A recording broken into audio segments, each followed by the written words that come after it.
Bonjour à tous, nous sommes le 18 septembre 2022. Le monde va mal et la dérive climatique, due à l'augmentation des gaz à effet de serre, a une histoire. C'est celle de l'industrialisation, puis celle de la mondialisation. Elle a également une géographie. Ainsi, dans l'événement Anthropocène, Christophe Bonneuil et Jean-Baptiste Fressoz décrivent l'ère de l'Anthropocène comme un anglocène. La Grande-Bretagne et les États-Unis représentent en effet 60% des émissions cumulées en 1900, 55 en 1950 et presque la moitié en 1980. Et nous continuons pourtant à vivre au rythme de l'impérialisme culturel américain, un art de vivre qui consiste de manière transparente, concrète, aujourd'hui, à détruire la vie. Je fais ce live Twitch sur la scène française, sur les peintres de la scène française. La semaine dernière, on était avec Cyril Duré. Et cette semaine, c'est un énorme plaisir, une grande joie d'accueillir Nazanin Pouillandé. Bonjour Nazanin. Salut Thomas. Je t'ai voulu, hein. Je t'ai voulu. Je te remercie pour ta patience avec moi. Ben oui, je suis très content que tu sois avec nous. Je suis très content de montrer ton travail et de présenter ça. Pour les gens qui sont sur Twitch, vous êtes très nombreux, ça fait très plaisir. N'hésitez pas à poser des questions à Nazanin pendant l'émission. Et puis ensuite, on les posera à la fin. Et puis évidemment, vous pouvez retrouver la vidéo de l'interview ensuite sur la chaîne YouTube Les Apparences. Vous tapez Les Apparences sur YouTube et vous avez 51, 52, alors c'est bien compliqué, mais enfin 52 interviews d'artistes. Et ensuite, je vous demande, je vous réclame, j'espère que vous vous abonnez et que vous les partagez parce qu'en fait, ça fait vivre la chaîne. J'ai compris ça cet été. Donc, n'hésitez pas à vous abonner. C'est comme ça, vous aurez à chaque fois des notifications quand il y aura une nouvelle vidéo. Et n'hésitez pas à les partager, en discuter, tout ça, parce que tout ça est très joyeux et très chouette. Et s'il ne se passe rien, c'est un peu moins chouette.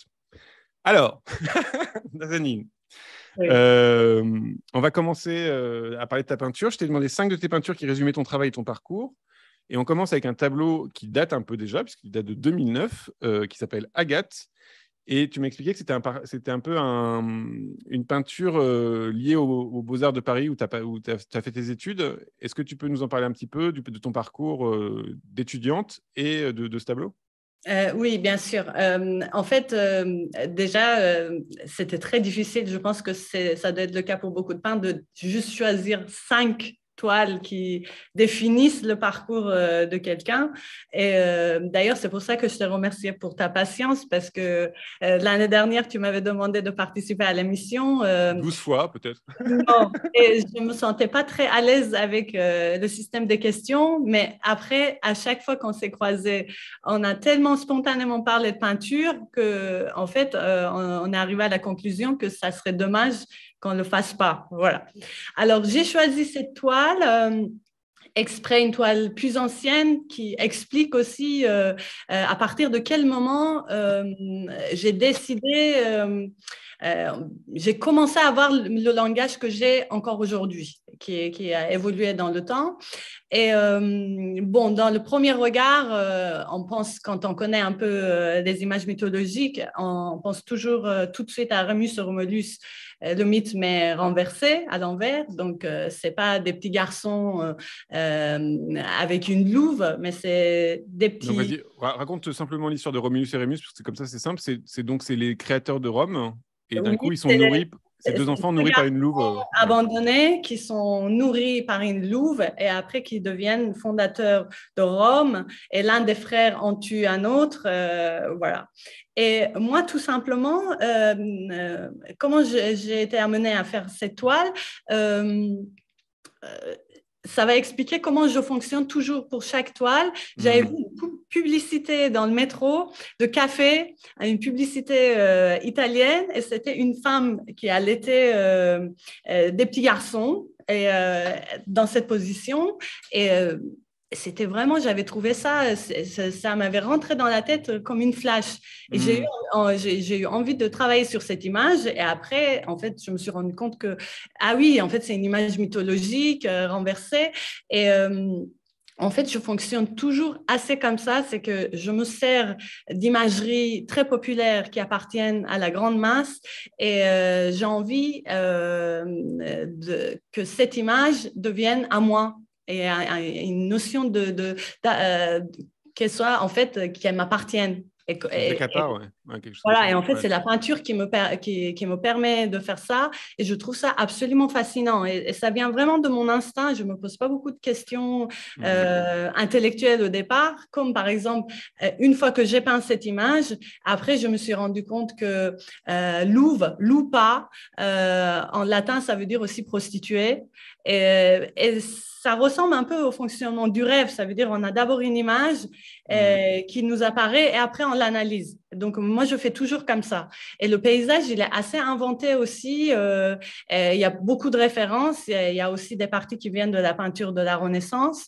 J'ai pensé à Bellini, mais c'est peut-être… Exactement, c'est ça. Ouais, c'est Bellini, oui, bien sûr. Et en fait, j'ai imaginé aussi un personnage, du coup, mi-homme, mi-loup. Et la chose très importante qui me relie à mon parcours aux Beaux-Arts, c'est que tout de suite, on se rend compte que c'est une forme de collage. Et en fait, je suis rentrée aux Beaux-Arts avec un dossier de collage. Je faisais des collages.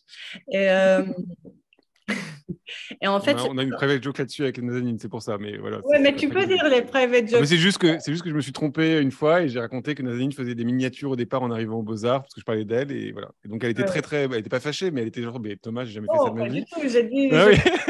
J'ai un souvenir comme ça, je n'avais pas de ça dans les médias, donc c'était vraiment un peu bête de ma part, mais voilà. Ouais. Et du coup, en fait, j'ai été repérée par Pat Andrea pendant le concours. Et en fait, Pat, il m'a prise dans son atelier, il m'a proposé de transformer mes collages en peinture. Et en fait, ça veut dire depuis 22 ans, la notion du collage est restée dans mon travail. J'ai vraiment trouvé mon endroit là-dedans. Et aussi, je pense que ça correspond à mon caractère. Moi-même, je suis un patchwork de choses très différentes, de cultures différentes, d'expériences différentes. Ça permet une grande liberté, cette manière de travailler pour moi. Et aussi, ça me permet de travailler par association d'idées. Ça veut dire, par exemple, pour cette toile, les gens ont posé, mais le paysage n'était pas défini dans ma tête. Donc, il y a un élément qui en ramène un autre, qui en ramène un autre. Et en fait, ça me permet d'avoir mon inconscient tout le temps éveillé et de lui donner la place entièrement. Et donc, l'image, enfin, on va dire l'image, la composition, tu l'as fait au fur et à mesure du tableau ou tu l'as déjà prédéfini? Ah oui, tu l'as pas prédéfini au départ, quoi. Non, pas du tout. Okay. Je fais quasiment toujours comme ça. Il n'y a que la pose qui est très définie. Structurante, ouais. Et après… En fait, je commence par les personnages. Je ne projette pas parce que j'aime bien aussi la déformation des corps et le fait que ça ne soit pas hyper réaliste et que mon inconscient joue aussi à la déformation des corps. Et après, j'ai une idée un peu du paysage. Je commence à un élément. Et pour celui-là, par exemple, ça a vraiment fonctionné comme ça. Ça s'est fait au fur et à mesure. Et là, encore une fois, elle a un collier en agate, c'est une pierre. Et donc, une fois que j'ai donné le nom de agate à ma toile, je me suis rendu compte que agate, c'est une pierre, on l'associe souvent à Mercure ou à la Lune. Et donc, le paysage ici aussi, là, c'est lunaire. Et aussi, ça donne des propriétés aphrodisiaques aux femmes, cette pierre. Et ça aussi, en fait, c'est toujours… Je prends note, pardon, agate. Oui. Non, ça vient toujours de l'idée que notre inconscient, c'est plus de choses que nous. Il prédit des choses. Voilà. Alors ça va, on va parler de Jung, mais toi, tu crois beaucoup à l'inconscient collectif, quoi. Je crois énormément. Et à cette période, c'était vraiment la période où j'ai découvert le concept de l'inconscient collectif et qui m'a permis, en fait, de mettre des mots sur ce que je faisais et de me comprendre mieux. Parce que j'étais, même avant de connaître le concept de l'inconscient collectif, j'étais très attirée par des signes symboliques dans des différentes cultures et par ce qui nous relie spontanément sans qu'on ait besoin de mots et qui a tout de suite une émotion par un simple objet. Et pour moi, c'est toujours l'une des grandes fonctions de l'art qu'on essaye peut-être de réprimer parce qu'aujourd'hui, on n'aime pas trop qu'il y ait d'émotions quand on voit une œuvre d'art, mais pour moi, en tout cas, c'est ça. Et d'ailleurs, oui, c'est vrai qu'en 2009, ce n'était pas si évident que ça de peindre des tableaux comme ça, par exemple aux Beaux-Arts, hein, ou j'étais sortie des Beaux-Arts. Tu es déjà sortie en 2009, oui. Mais c'est quand même, il y avait une ambiance un peu étrange, quoi, quand même. Donc là, faire des choses Vous aviez fait un groupe un peu, à un moment donné, c'était, j'ai oublié, En réalisme, Ouais, ouais, c'était un peu plus tard, mais ouais. à cette Pour vous époque, défendre un peu, ouais. il y avait aussi déjà Pat Andrea qui faisait des expos collectives avec Avec ses ses anciens étudiants, élèves ouais. et puis d'autres peintres. Et après, il y a eu un réalisme qui défendait la peinture imaginative avec plein de peintres. Mais en tout cas, par contre, un peu plus avant, ça veut dire vraiment dans les années 2000, quand j'ai commencé Hmm, avec toi, les beaux-arts, hmm, la peinture, c'était vraiment, c'était ringard. C'était pourquoi tu fais ça, quoi. hmm. Et moi, j'avais besoin, en tout cas, de peindre. Je me posais même pas la question. Je voyais cette hostilité et je voyais, il y avait des profs qui me demandaient, mais pourquoi vous travaillez pas sur vos origines? Pourquoi sur l'Iran, on peut faire des installs, tout ça? Moi, déjà, je les regardais, je disais, ben non, moi, j'ai envie de peindre, et puis j'ai Hmm. pas envie de peindre des choses qui viennent directement de mon enfance, des choses trop autobiographiques qui ne m'ont jamais Ouais. vraiment passionnée. Oui, c'était une ambiance très hostile. Il y avait quoi, 7 ateliers de peinture? Ouais, oui, un truc comme ça, ouais. Voilà. Et en Enfin, c'est 2000, surtout qu'ils n'étaient pas forcément très mis en valeur, quoi. Ouais. non, pas On du sentait pas tout. forcément bien dans ces ateliers. Ouais. À mon diplôme, ils m'ont quand même demandé, le jury m'a demandé pourquoi vous faites ça, pourquoi vous peintez. Et Bon, c'est pas cette quelqu'un, adversité-là qui allait t'embêter, hein, mais bon, voilà. non, et puis quelqu'un qui Ouais. m'a dit comment vous comptez gagner votre vie. Très bien. Voilà. Bon, Il ça fait s'est quoi renversé maintenant? complètement.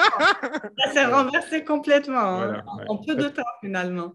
Faut vite lui Ouais. prêter de l'argent. Alors, et non, mais ma question aussi, c'est là, par exemple, pour ce tableau-là, tu as fait les figures et ensuite le décor s'est fait autour des figures. Donc, on est d'accord que c'est une manière de peindre qui n'est pas forcément traditionnelle parce que tu as fait Pas le du ciel tout. après les figures, quoi. Ouais. Exactement. Ok. Je fais toujours comme ça. Je pense que c'est lié Mhm. aussi. Euh, J'aime que la figure me raconte des choses. Et puisque Mhm. c'est une peinture très humaniste, c'est vraiment l'homme et la femme, enfin l'être humain est au centre de ma peinture. Euh, J'aime bien voir ce que la figure va me raconter. Et après, en fonction de ça, j'ai souvent une idée assez vague après pour le décor, mais j'aime D'accord. bien le créer au fur et à mesure. Et quand tu fais un geste, J'aime pas copier une chose telle quelle. J'aime pas je faire ça, comprends, je en fait. comprends. Et alors, et Non, non, non, mais je rigole, je rigole. Et quand tu fais un geste symbolique fort, on va dire comme la tête du vieux monsieur dans la main de ton homme loup, ça, c'est des choses qui sont pensées ou c'est inconscient, tu te laisses aller et tu dis, ah, j'aime bien cette tête, je la mets là. Ou tu sais ce que ça en veut fait, dire pour toi ou... déjà, quand il a posé, je savais qu'il aurait une canne. C'est pour ça qu'il Hmm. vient. Et là, le pommeau est vraiment spécial, quoi. Ouais. Oui, bien sûr, bien sûr. Et en fait, je savais que je voulais mettre une tête de statuette. Et après, que ça soit une statuette un peu d'art tribal, d'art populaire. Hmm. Euh, pour moi, je pense que à cette époque, en tout cas, j'avais envie d'utiliser des éléments aussi qui rappellent que la peinture est un jeu. Ces éléments, le masque, c'est un élément de jeu. Et Hmm. en fait, finalement, tous les rituels de la vie, c'est des jeux. Hmm. Et ça, pour moi, c'était ça. Et puis, le fait que, justement, on peut tous, une nuit, rêver d'un masque et après se demander pourquoi il a apparu. Hmm. Et là, tu mets pas plus de sens que ce jeu-là. C'est-à-dire que pour toi, ça n'a pas un sens très particulier, très précis qu'on pourrait chercher si on étudiait le masque et on pourrait se dire, ah bah voilà, elle a fait ça parce qu'il y a ça, c'est relié à ça, c'est relié à ça, ou c'est vraiment... Moi, je réfléchis toujours après avoir peint. Ouais, c'est ça. Je, Ouais. Hmm. je suis complètement D'avoir le libre faire. Ouais, ouais. en fait, il y a un tel désir pour peindre chacun des objets Hmm. en fait, voilà, je me laisse aller à ce désir-là et je me pose la question après, pourquoi j'ai Et eu envie. il n'y a jamais de dessin préparatoire. C'est-à-dire, c'est toujours sur la toile que ça se passe, quoi. En fait, je fais des dessins pour la pose des personnages avant que les Ils gens arrivent. Ouais. arrivent. Après, il faut dire aussi que la partie où les gens posent pour moi, c'est une partie géniale de ma peinture. J'ai de la chance de pouvoir le faire parce que Hmm. les gens me font confiance et c'est toujours un moment de grâce et c'est un moment toujours très mystique parce que je demande aux gens de faire quelque chose qu'ils ne comprennent pas et ils savent pas trop à quoi ça va ressembler. Ils se prêtent à ce jeu entièrement et c'est vraiment un moment super. Et en fait, pour que par contre, je ne fasse pas perdre beaucoup de temps aux gens quand ils viennent, je sais qui fait quoi à peu près, mais par contre, non, je fais pas de maquillage. Tu l'as prévenu qu'elle serait en Louvre comme ça, nue à quatre pattes? Bien sûr, Ok. bien sûr. Ça, elle le savait. Moi, je fais Par- ça, je vais en prison, hein. Alors. Bah, Non, c'est non, pas je sûr. rigole. C'est pas Mais sûr. non, c'est une Non, blague. il faut pas C'est une croire. blague. Et Non. Par contre, bah, peut-être pour revenir à ta question et mhm. mes débuts aux Beaux-Arts, etc. Donc, les collages, Pat Andrea m'a Ah oui. proposé de transformer mes collages en peinture. Mes collages, c'était quoi? C'était des images des magazines, je les déchirais, j'en faisais autre chose. Là, déjà, il y avait la notion d'appropriation. Ça veut dire Mhm. j'utilise quelque chose qui appartient au grand nombre et j'en fais le mien. Et, et depuis le début, il y a eu aussi l'impact de l'image sans hiérarchie. Ça veut dire une image, qu'elle vienne de la publicité, qu'elle vienne des images de propagande, qu'elle vienne du cinéma, de la peinture, ça impacte la mémoire, quoi qu'on fasse. Juste, Mhm. je donne un petit exemple. Euh, donc, j'ai commencé très vite à peindre des très grands visages aux Beaux-Arts sur du papier. J'avais pas beaucoup d'argent. Ils étaient à l'endroit à l'envers, des traits très expressionnistes, etc. Et plus tard, je me suis rendu compte que mes premières peintures étaient entièrement influencées par des portraits de propagande atterrants. Mhm. C'était en fait les seules images que j'avais vues jusqu'à mes 18 ans avec lesquelles j'avais grandi. Et là, on se rend compte en fait de l'impact de l'image et que le cerveau fait pas d'hierarchie. Il prend, il est impacté, il est influencé, quoi qu'il se passe. Mhm. Et, et cette partie de la force de l'image, en fait, ça a été toujours une chose très importante pour moi. Et je pense que tout mon parcours, depuis que j'ai réalisé ça, tout mon parcours a été bâti aussi sur l'impact de l'image.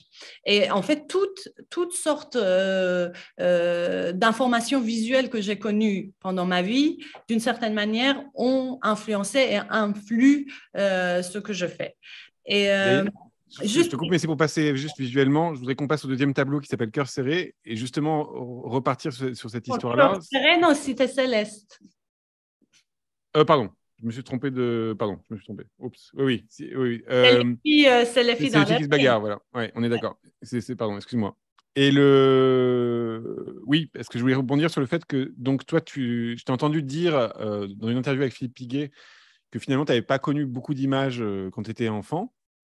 Tu as connu la guerre et tout ça, tu vas nous en parler un petit peu si tu veux bien. Et donc, d'un coup, évidemment, j'imagine que quand tu es arrivé en France et que tu as vu toutes ces images, c'était aussi une explosion, une espèce de carnaval d'images où justement, tu ne pouvais pas avoir de hiérarchie dans ces images-là parce que finalement, tout était neuf, quoi. Voilà, il n'y avait pas de.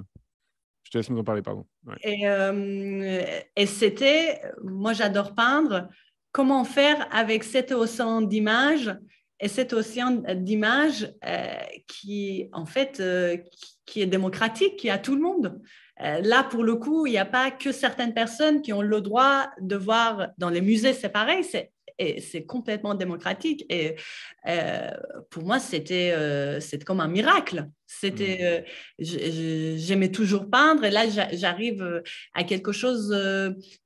Je suis envahie par les informations visuelles et comment mettre l'ordre, comment faire pour peindre avec ce sentiment-là. Et aujourd'hui, c'est encore pire parce que maintenant, il y a les smartphones.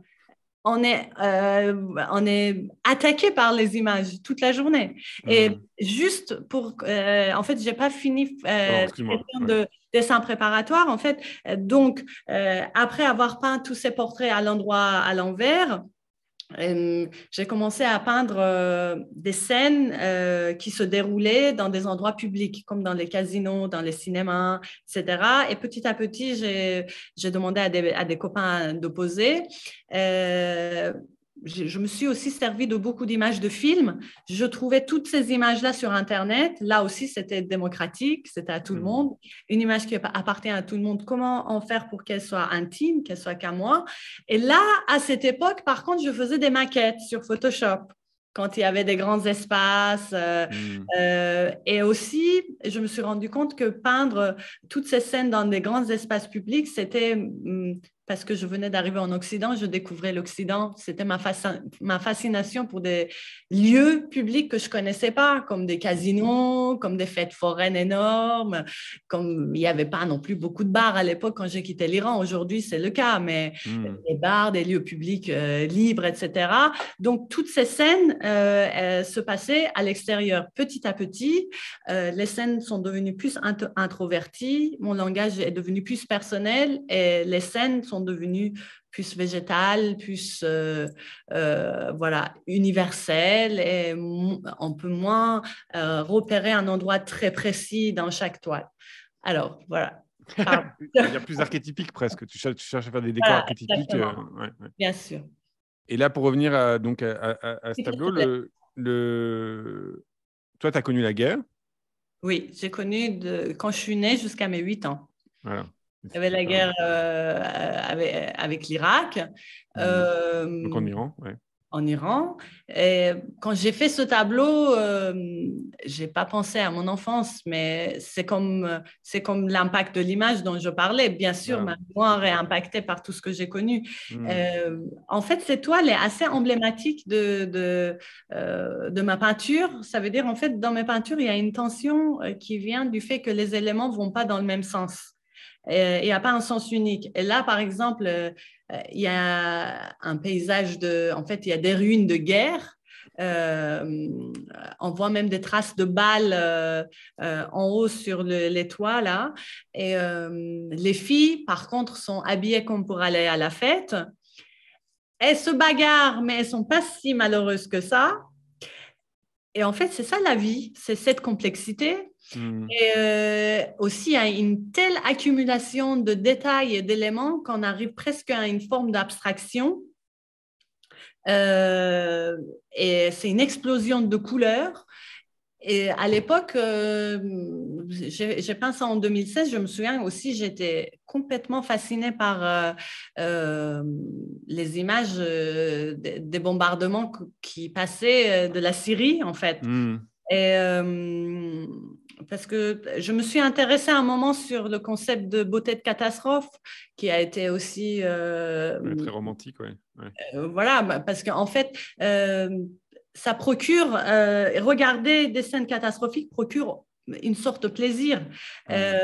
C'est pour ça qu'il y a autant de films de catastrophes, films de guerre, Full Metal Jacket, Apocalypse Now, c'est des films sublimes. Et en fait, la beauté, c'est pas forcément quelque chose de très beau, c'est quelque chose qui déclenche une émotion très forte. Et moi, je pense que je suis complètement là-dedans. C'est-à-dire la beauté du catastrophe, j'y crois, je l'ai vécu. Voilà.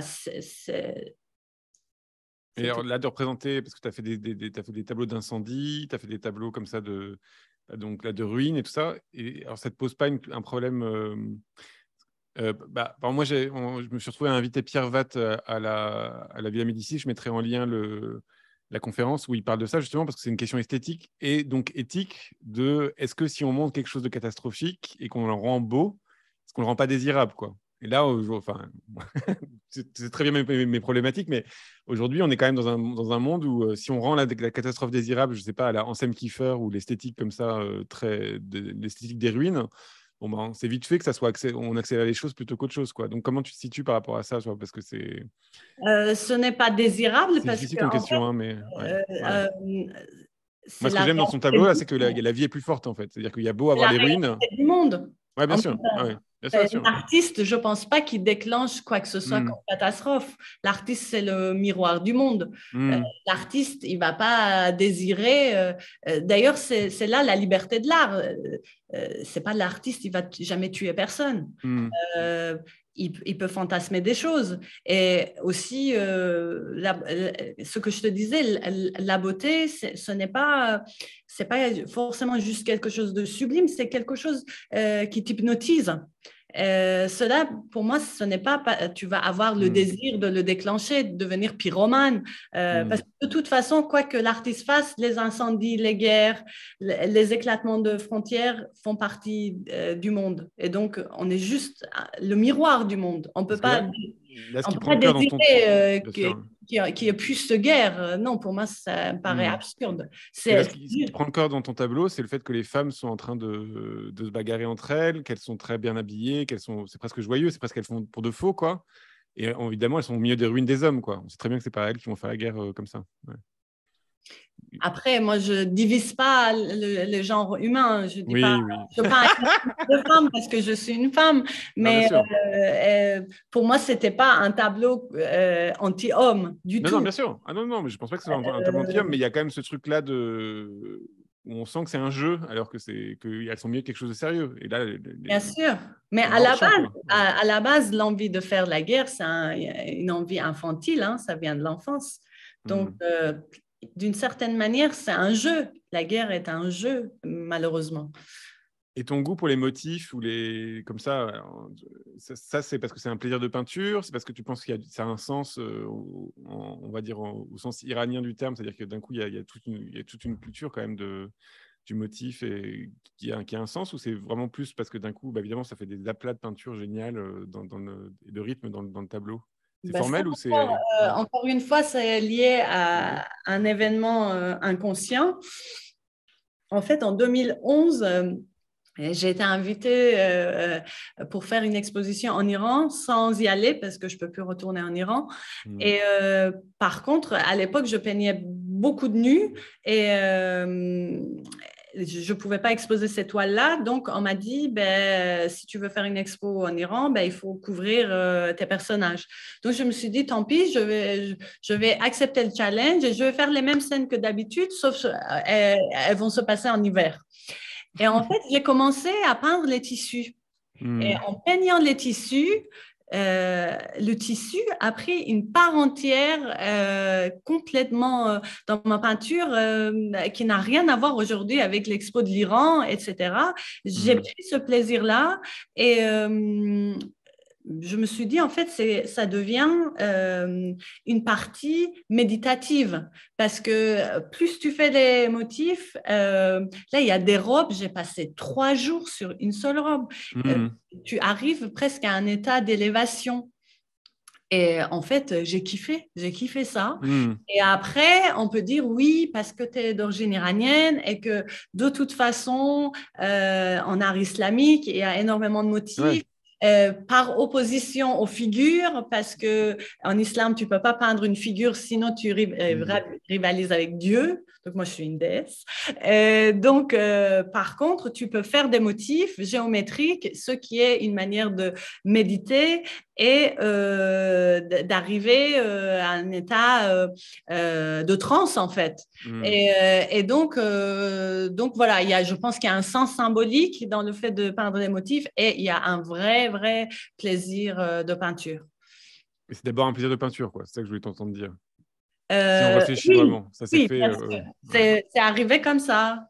Et après, alors on va passer au troisième tableau qui est une technique mixte, donc c'est presque plus un dessin qui s'appelle créole. Et juste pour parler d'érotisme, parce que c'est une chose qui est très importante dans ton travail, on va le voir ensuite, notamment avec le Nuo Mimosa, qui est torride, on peut le dire. Pourquoi l'érotisme c'est aussi important parce que ça a évolué dans ton travail, c'est-à-dire on sent que c'est une chose qui prend de plus en plus de place, j'ai l'impression. Mais je suis pas tout à fait d'accord avec ça. Ah ouais, d'accord. Vas-y. Non, parce qu'en fait c'est une peinture qui part de tous les instincts. Si on regarde bien, ça veut dire il y a pas que il y a le désir, il y a la violence, il y a la survie, il y a la mort, il y a le jeu. D'accord. Et être nu, tu peux pas me croire, mais c'est comme ça. Je te crois. Être nu, pour moi, c'est être... Puisque en plus, je parle de tellement différentes civilisations, de diverses cultures. Être nu, c'est juste être sans les filtres des civilisations. Et après, juxtaposition de ça avec tout ce qui nous habille, les cultures. Et d'ailleurs, dans le dessin qui s'appelle Créole, qui a un côté assez qui ressemble au mandala tibétain. On voit l'intérieur du corps et l'intérieur du corps est rempli des dessins du monde en fait. Ça vient, je regarde de l'Iran, du Moyen Âge, de l'Inde, du Japon. Et en fait, c'est suite à un voyage que j'ai fait en 2017 au Bénin. J'ai fait une résidence d'artiste grâce à mon ami Stéphane Pancréache, d'ailleurs, qui avait été au Bénin et je lui ai demandé de me brancher sur le plan et ça a marché. Donc, j'arrive, déjà, j'ai une énorme fascination pour l'art africain et pour les masques, etc. Et j'arrive quand? J'arrive la première semaine du mois de janvier, c'est la semaine annuelle des cérémonies vaudou. Bim. Bim. Et donc, là, c'est une déconnexion totale pour moi. C'est la découverte en chair et en os, avec tous mes sens, de quelque chose qui me hante, que je ne connaissais pas, les cérémonies vaudou, les transes, les danses, les sacrifices, etc. Et moi, être née en Iran, vivant en France, etc., je suis touchée par ça directement. Et ça aussi, c'est l'inconscient collectif. Ça veut dire que tu sois blanc, noir, japonais, etc. Il y a une force intérieure que nous avons qui nous relie. Et la découverte de l'Afrique, pour moi, c'était une étape très importante parce que aussi, pour le coup, ce n'était pas juste à travers des images que je voyais ou dans des musées, c'était un vrai vécu.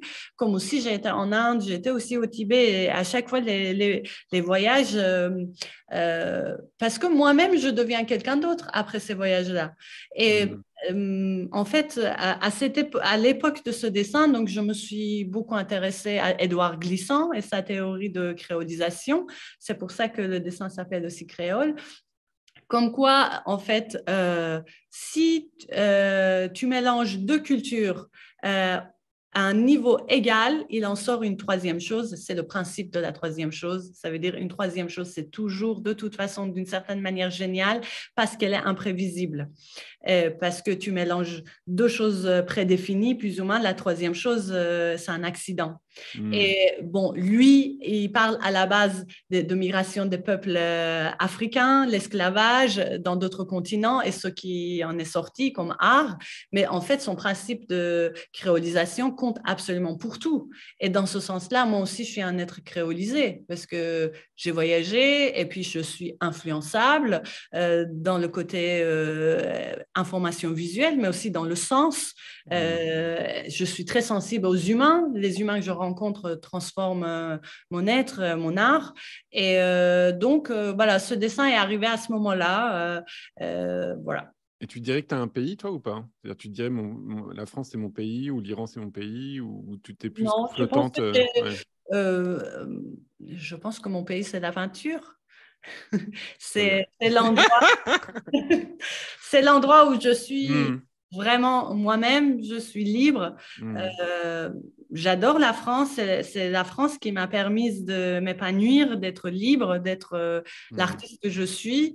Mais question identité nationale, ce n'est pas... c'est comme les gens qui disent tout le temps aussi, t'es iranienne, en fait, ça m'agace. En fait, je ne pense pas comme ça. Je sais que l'Iran a laissé sa part d'influence en moi, parce qu'on est ce qu'on a été dans l'enfance. De toute façon, c'est comme ça.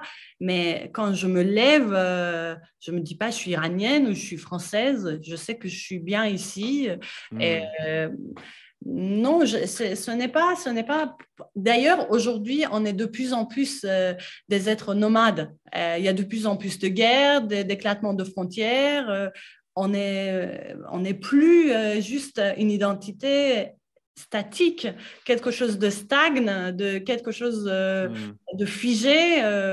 bon, c'est aussi à cause de ça qu'il y a des gens qui ont peur et ce qui fait monter l'extrême droite dans beaucoup de pays. C'est aussi ça qui fait ces éclatements-là, tous ces êtres maintenant aujourd'hui qui sont différents parce qu'ils ne sont pas ceci ou cela exactement et qui sont un mélange de beaucoup de choses. Et là, toi, tu te vois voyager dans d'autres endroits, encore, enfin, on va dire te nourrir ou te créoliser encore plus, En fait, te frotter à d'autres cultures. C'est un truc tu te dis tous les 2 ans, 2-3 ans, j'y vais, ou ou tu te laisses porter, ça dépend un peu du hasard, c'est volontaire ou pas, quoi. Voilà. Il me tarde de pouvoir refaire ça. Il y a eu Covid, 2 ans de Covid. Non, il me tarde de repartir en Afrique. J'aimerais aller en Amérique du Sud. J'aimerais découvrir le monde. Mais voilà, ça ne dépend pas que de moi, c'est les occasions. Voilà. Qui vont... Bon. Le mieux, c'est les résidences d'artistes aussi, parce que tu restes quelque part, tu rencontres vraiment une culture, mais voilà. Oui, il faut du temps quand même pour se laisser imprégner par les choses. Bien sûr, ça ne se fait pas en 10 jours, voilà. Il faut au moins 5 semaines. Voilà. Alors, on va passer au 4e tableau qui s'appelle Nuit au Mimosa, qui a l'air d'être un tableau plus réflexif sur la peinture. Est-ce que tu peux nous en parler un peu? C'est vraiment un tableau spécial Covid. J'avais pas de... Voilà. On prend le temps de penser. Voilà, j'avais pas de modèle et en fait, je vais expliquer comment j'ai commencé à faire la toile. Tu vas voir à quel point je ne prépare pas les toiles et que ça arrive toujours des accidents géniaux. C'est qu'en fait, je voulais au départ... il y avait énormément de références à la base dans cette toile que j'avais réfléchi. Il y avait la toile de Vermeer où il est de dos et il peint une toile. Ah oui, l'atelier, ouais. Voilà. Ouais. Il y avait ça. Et il y a Dali aussi qui a fait une toile comme ça, qui peint sa femme de dos. Et d'ailleurs, je pense que la toile de Dali fait référence à la toile de Vermeer. Et donc, moi, je me suis dit, bon, je me peins de dos, en train de me peindre, et on voit le modèle, et je fais un espèce de musée imaginaire.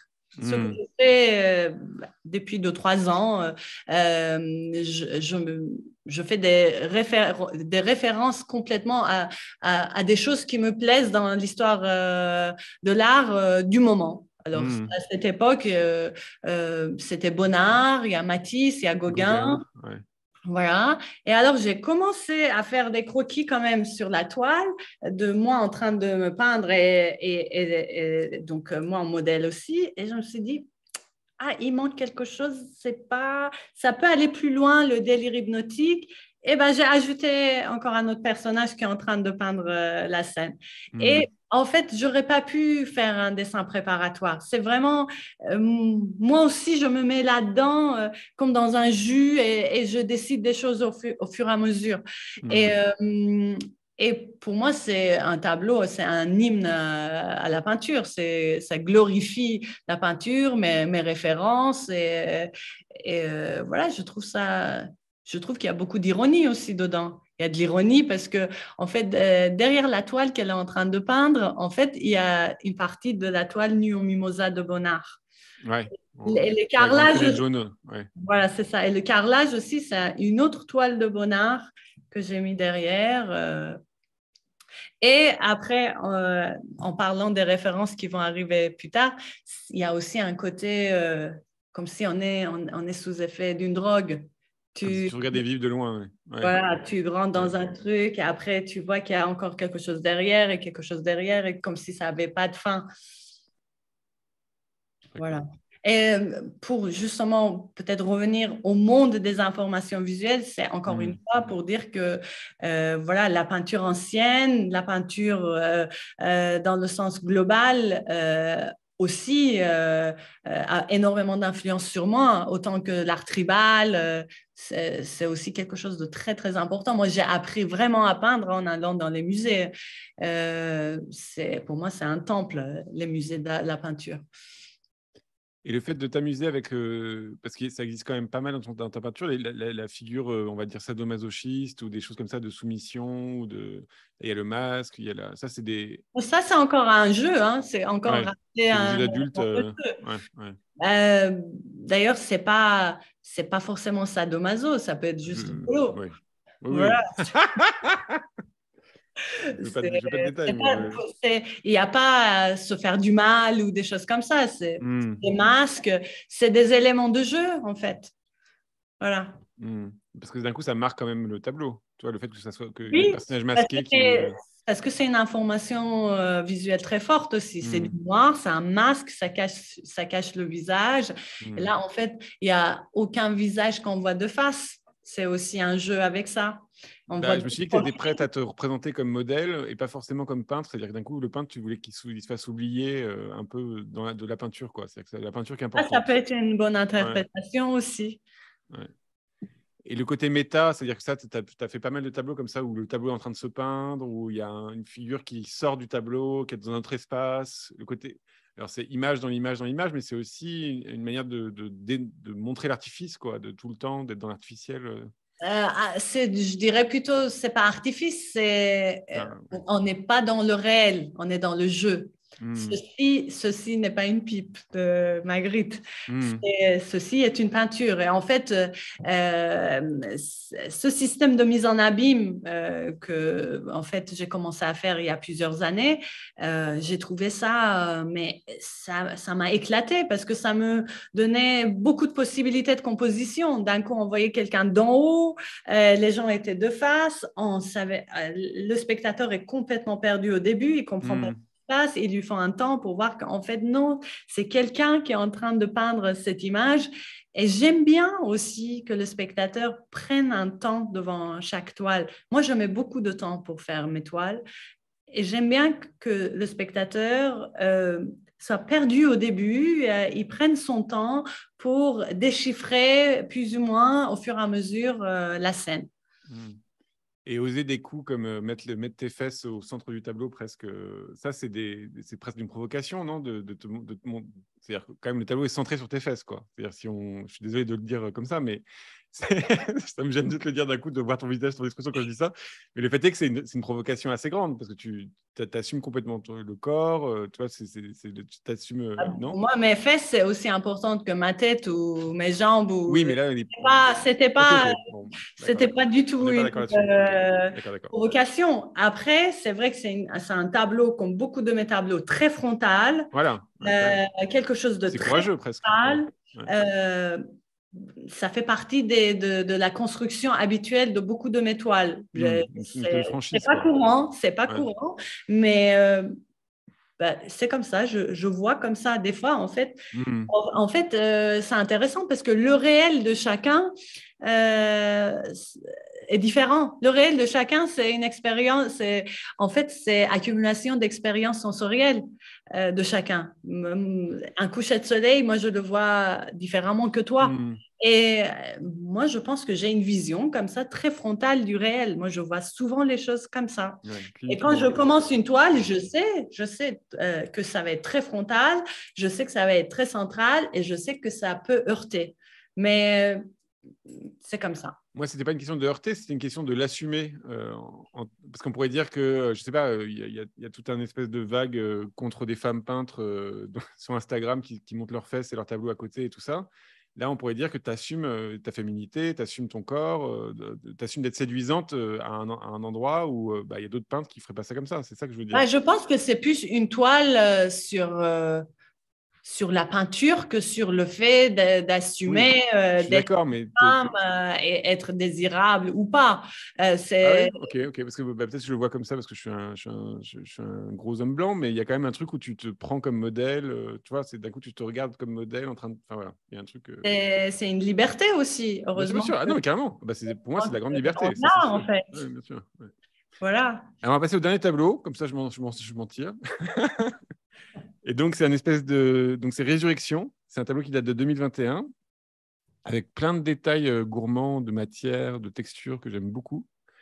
Et c'est une espèce de retour au Jardin des Oliviers, c'est ça Non, c'est la Résurrection de Piero della Francesca. Ok. Ah oui, bien sûr, bien sûr, bien sûr. T'as raison, t'as raison. Oui, bien sûr, bien sûr, bien sûr. À Saint-Paul Cros. Ça y est, ok. Presque Le tableau dans la incroyable, ouais. complètement mystique. Et en fait, cette toile va être présentée à ma prochaine expo solo On va en parler après. Ouais. Sator. Et c'est encore une nouvelle étape, je trouve, dans mon travail. J'étais en résidence d'artiste 2 mois en Corse, dans un village qui s'appelle Venaco. Et la résidence d'artiste, c'est Caselart. Voilà, je monte la résolution. Voilà, exactement. Bon, tu l'as. Voilà. Allez, c'est bon. Et donc, pour moi, pour dire qu'il n'y a pas que l'art tribal qui m'influence, il y a aussi, en fait, toutes les expériences qui sont liées à mes sens. Et donc, j'ai été dans une nature tellement incroyable pendant 2 mois. Et j'ai eu la chance de rencontrer des gens incroyables qui ont posé pour moi et on a fait des poses complètement de folie. Et donc, des gens qui ne me connaissaient pas, donc qui ont fait ça, disons, pour l'amour de l'art. Hein. Moi, je dis que ça parce qu'il n'y a pas d'autre mot. Donc, ça, c'était la première toile que j'ai peinte quand je suis arrivée en Corse. Il y avait en permanence cette image de la résurrection de Piera della Francesca dans ma tête. Je voulais la peindre. Comme d'habitude, je renverse les choses. Je voulais que ce soit une femme. Et donc, il y a Carla, une actrice superbe corse, qui a accepté de poser pour moi. Et on a trouvé aussi des jeunes garçons qui ont joué le rôle des disciples. Et là aussi, on peut dire que c'est un tableau très frontal et central, pareil. Et par contre, il y a... Depuis cette série, en fait, la chose qui a changé, c'est que les paysages sont moins imaginaires, ils sont plus dans le réel. Les poses ont été faites in situ. OK, c'est plus cohérent, ça fait moins paysage mythologique, en même temps un peu. Mais voilà, en tout cas, c'est une nouvelle époque de ma peinture qui est... Et d'un coup, tu es quand même calme, disons plus calme. Ah oui? Parce que d'un coup, je trouve que tu es obligé de trouver des solutions plastiques intéressantes pour notamment la mousse sur les cailloux. Enfin, tu vas creuser un peu le réalisme quand même là, d'un coup. C'est-à-dire que tu aurais pu, si on regarde le premier tableau, Agathe, les plantes, elles sont quand même très stylisées et très... Là, d'un coup, tu arrives dans le grouillement de la vie, quoi. Comment? C'est plus ancien. Ah, bien sûr, bien sûr. Ah, non, mais c'est pas... C'est juste que je pense qu'au fil du temps, j'apprends des choses. La peinture, c'est un long chemin. Bien sûr, bien sûr. Non, mais là, d'un coup, ce que je veux dire, c'est que tu racontes aussi quelque chose par la boue, les herbes sont toutes un peu différentes. Enfin, voilà, il y a une humidité ambiante qui est assez belle d'ailleurs aussi. Enfin, il y a plus d'atmosphère, ça fait moins paysage archétypal. Oui. Et donc, en fait, la plupart de mes toiles pour ma prochaine expo, c'est issu de cette expérience en Corse parce que quand je suis allée là-bas, du coup, j'en ai profité, j'ai fait poser des gens pour plein de toiles pour 2 ans de boulot. Voilà. Et puisque je suis très lente, il faut le dire, bon, voilà, ça prend du temps. Tu es très lente, mais tu travailles énormément. Je travaille énormément, mais je suis quand même très lente. Ouais. Je n'ai pas une grosse production. C'est-à-dire, tu produis combien de tableaux par an à peu près? Oh, c'est vraiment pas beaucoup. Allez, dis-le. Je sais pas. Je dois être 2-3 tableaux par an. Donc. Non, je fais tout format confondu les années où je fais beaucoup de petits formats. Il y a 20 tableaux, mais je ne fais absolument pas 20 grands formats par an. Et là, par exemple, un tableau comme celui-là, tu as mis combien de temps? Celui-là, j'étais en Corse, je peignais 12 heures par jour. En mettant 12 heures par jour, j'ai mis 5 semaines. Mais à Paris, je ne mets pas 12 heures par jour parce que tu as toujours d'autres trucs à faire. Tu as des rendez-vous, il faut sortir, il faut faire des courses, il faut voir des copains. Donc, une toile comme ça, je mettrais plutôt 2 mois à Paris. D'accord. Voilà. Alors, on va passer à la deuxième partie de notre émission. On est très en retard, mais c'est très bien parce que c'était très intéressant. Je suis très content. Et je t'ai demandé une peinture de l'histoire de l'art qui était importante pour toi. Et tu m'as proposé un tableau de Patinir qui s'appelle le Triptyque de Saint-Jérôme. C'est au Metropolitan de New York. Est-ce que tu peux nous en parler un petit peu? Oui, j'adore cette toile. J'adore Patinir. C'était très difficile pour moi de choisir une toile en particulier de Patinir. En fait, Patinir, je l'ai découvert à l'époque où on a vu la première toile de moi, Agathe. En fait, à l'époque où j'ai commencé à inventer mes paysages. Et tout de suite, j'ai été amoureuse des peintres qui inventaient le paysage au 15e siècle. Et donc, Patinir, on peut dire, c'est le roi des paysages monde. Ça veut dire, dans une seule toile, tu as un peu toutes les variétés que le monde peut offrir. Tu as le marécage, tu as la rivière, tu as la montagne, tu as la prairie, tu as l'océan, tu as l'incendie, tu as l'arc-en-ciel. En fait, c'est une peinture complètement mystique aussi, très symbolique, avec des traits réalistes, peints de façon très, très, très, très précieuse. Et des fois, on se demande si les personnages, c'est pas juste un prétexte justement pour cette grande kiff qu'il avait à inventer ces paysages. Et en fait, ces paysages sont faits de manière pas du tout, c'est aussi pour dire qu'on peut avoir des maladresses, on peut inventer des choses et on n'est pas obligé de suivre des règles en permanence. En fait, on a une vue aérienne au début et après, ça devient droit. Et en fait, on ne voit jamais comme ça. Et lui, il a inventé cette vue panoramique, en fait. Pliante, incurvée, un truc comme ça. Ouais. Oui, et au début, c'est toujours, chez Patinir, c'est toujours un peu marron. Après, c'est vert. Et après, c'est un bleu qu'on appelle même le bleu Patinir. Et les rochers sont assez anthropomorphes. Tu peux retrouver des profils, des têtes. Dans les salles des musées, en fait, il y en a très peu. Il y a 29 toiles ou 28 toiles de Patinir dans le monde. La plupart sont au Prado. Il y en a une au Louvre. En fait, quand tu rentres dans les salles où il y a Patinir, c'est souvent assez petit. Tu es magnétisé tout de suite. Et, ce retable de Patinir, c'est assez grand. Et je l'ai vu en vrai 2 fois à New York. Voilà, et en fait, c'est pour dire aussi que je m'en suis inspirée explicitement dans certaines de mes toiles. Comme tu as vu, il y avait des rochers de Bellini. Dans mes toiles assez anciennes, il y a aussi des parties qui viennent de Patinir. Il y a des points de vue qui viennent de Patinir.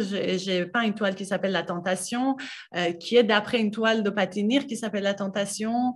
Voilà, pour moi, c'est quelqu'un qui est très important et une grosse source d'influence dans mon travail. Et tout ce qui est partie littéraire, c'est-à-dire, on va dire, biblique, hein, c'est-à-dire que le fait que ce soit Oui. Saint Jérôme, que ce soit j'arrive, le baptême du Christ ou des choses comme ça, c'est des choses qui t'intéressent aussi, c'est-à-dire que tu vas creuser ou tu… Bien sûr, parce qu'en fait, l'imagerie religieuse, puisque c'est une imagerie aussi symbolique, qui vient d'ailleurs avant les religions monothéistes, en fait, on ne sait pas d'où viennent l'imagerie religieuse, parce que ça ne vient pas du monothéisme, c'est aussi ancien que l'homme. Comme des vieilles photocopies, et en fait… cette imagerie populaire aussi m'a beaucoup intéressée, comme toute l'imagerie du monde dont on en parlait, l'art symbolique, l'art tribal, l'art brut, et l'art catholique. Ça a été le sujet unique des peintres pendant des siècles. Donc, bien sûr. J'ai quand même une question désagréable. C'est que là, notre ami Patinir, il part d'une histoire que tout le monde connaît. C'est-à-dire que les gens, quand ils vont voir le retable à l'église… J'attendais ce moment. Est-ce que j'y vais ou est-ce que j'y vais pas? Allez, j'y vais. Ah, si, il faut que tu y ailles. Bien sûr, bien sûr. Et donc, bon, on y va. Donc, là, les gens qui vont à l'église, on leur raconte l'histoire, en fait. Et c'est une histoire commune, parce que c'est l'histoire de la Bible. Donc, c'est le livre que tout le monde a chez soi. C'est les grandes histoires. Donc, on sait que Saint Jérôme, il prend des cailloux, il s'ouvre le torse en se cognant avec les cailloux. On sait que c'est Baptiste qui va baptiser le Christ. On connaît ces histoires-là, donc on peut les reconnaître dans l'image. Or, toi, tu cherches une histoire archétypique donc avec plein de références. Et toutes ces références-là, nous, on ne les a pas en tant que spectateurs. C'est-à-dire des références, on va dire, culturelles. On pourrait les creuser, on peut les chercher, mais par contre, on ne les a pas tout de suite. Bon, déjà, ça fait tellement plusieurs mois qu'on a abordé ce Je suis toute prête pour te répondre, ne t'inquiète pas. Moi, je ne suis pas du tout prêt, je n'ai rien préparé. Déjà, les images, enfin, les mythes dont je me sers, c'est des mythes universels. Donc, c'est pas Adam et Ève, Romus et Romulus, des histoires bibliques, Apocalypse. Tu vas utiliser aussi des histoires de Gon, tu vas aussi utiliser des histoires de Gon ou des histoires d'autres cultures. Et d'un coup, il faut être très, très universaliste pour comprendre tout, avoir tous les tenants et les aboutissants. On peut l'être, tu sais, on peut l'être. C'est pour les futurs. Après, on va revenir sur Jung, c'est que de toute façon, que tu sois, il y a des rêves, il a comparé des rêves d'un enfant de 6 ans qu'il a rêvé des images d'Apocalypse alors qu'il n'avait aucune culture religieuse. Et quelqu'un au Kenya qui rêve de la même chose. En fait, quand on est né, l'inconscient collectif a autant d'influence sur l'homme que les gènes. Tu n'es pas obligé de connaître une chose entièrement pour être concerné par cette chose-là. Autant, par exemple, même un paysage. Un paysage, tu peux dire, oui, mais moi, un paysage, il parle à tout le monde parce que c'est le même pour tout le monde. Non, c'est pas le même parce que moi, je peux regarder un paysage autrement. Et en fait, le grand flou de l'imaginaire dont tu parles qui peut en fait déstabiliser le spectateur, déstabiliser le spectateur, ce n'est pas quelque chose que je n'aime pas. J'aime bien ça. J'aime bien jouer avec toute l'ambiguïté, toutes les ambiguïtés. Par exemple, même pour revenir sur la toile ou la fille à la cagoule, il y a beaucoup de gens qui vont dire tout de suite, oui, c'est l'imagerie sexuelle, etc. Et moi, je peux dire, non, c'est un jeu. Beaucoup de gens qui me disent, tu peins des femmes ensemble, donc c'est une sexualité homosexuelle. Et moi, je peux dire, non, en Orient, les femmes se lavent, dans le hammam, ce n'est pas sexuel. J'aime cet endroit d'ambiguïté et j'aime cet endroit où peut-être il y a des choses qui échappent aux spectateurs. Il voit un masque africain, il ne connaît pas l'histoire, mais ils se sont quand même concernés. Moi, quand je suis allée en Afrique, je ne connaissais pas les règles vaudou. J'étais complètement étrangère, je me sentais concernée. Moi, ce qui compte pour moi, c'est être concernée par quelque chose. Pas que la personne comprenne tout. En art, on ne peut pas tout comprendre de toute façon. Moi, quand j'ai découvert Patinir, Saint-Jérôme, après, plus tard, je suis allée taper sur Internet Saint-Jérôme pour voir ce que ça voulait dire. Moi, je n'ai pas reçu d'éducation catholique, mais j'étais concernée par cette beauté, par cette invention, par ces postures très bizarres, mystiques. Je pense qu'on n'a pas besoin de tout comprendre, tout déchiffrer. Je comprends. Mais c'est drôle parce que c'est une lutte, c'est vraiment des discussions presque du 17e. Toi, les peintres du 17e se posaient la même question, quoi. C'est Poussin contre Caravage ou des choses comme ça, quoi. Mais voilà. Ouais. Mais Poussin contre Caravage aussi, parce que Caravage, en fait, quand tu rentres dans les salles des musées, moi, les tableaux de Caravage, c'est ce que je préfère parce qu'il y a un mystère, même si ça vient d'une scène, tu ne comprends pas tout. Et c'est ça que j'aime chez lui. En fait, pour moi, ce qui compte vraiment, c'est laisser libre l'inconscient. Et si tu arrives à bien réaliser ton inconscient, c'est ça qui compte. Si tu arrives à fabriquer quelque chose qui a un corps, qui est tenu. Est-ce que tu es convaincu? Très bien. Bon, pas une émission spéciale. Voilà. C'est bien. Ramène tes gants. Alors, je t'ai demandé une peinture de l'histoire de l'art que tu n'aimais pas, que tu ne comprenais pas encore ou que tu rejetais. C'est une question très pointueuse et je te remercie d'y avoir répondu puisque tu ne voulais pas du tout y répondre d'abord. Et tu m'as proposé le bouquet de tulipes de Jeff Koons, cadeau à la France en hommage aux attentats, enfin voilà, en souvenir des attentats du 13 novembre. Est-ce que tu peux nous en parler un petit peu? Déjà, franchement, c'était très difficile pour moi de répondre à cette question. Pas du tout, parce qu'en fait, je me dis toujours qui je suis pour dire j'aime pas ci, j'aime pas ça, parce que on peut tout aimer ou on peut tout rejeter, etc. Mais en fait, j'ai répondu très sincèrement, une chose que j'ai vue en vrai. J'étais derrière la moto de Bruno, on est passé devant. Et en fait, je ne rejetais pas tant que ça avant l'œuvre de Kunz. Je n'étais pas tout à fait d'accord de ce pop art impérialiste américain. Bon, mais quand j'ai vu ça en vrai, j'ai trouvé ça hideux. Et après, et après, j'ai vu que j'étais franchement, c'est pas un scoop de ne pas aimer ça parce qu'il y a une pétition de 8600 personnes dedans où il y avait Antoine de Galbert, Boltanski, plein d'artistes qui l'ont signé. Donc, c'est pas non plus très original de ne pas aimer cette œuvre. Mais après, si je creuse derrière, ce qui m'a vraiment énervé, c'était aussi que cette œuvre, par sa taille immense, symbolise pour moi un art qui est complètement indifférent, insensible au monde.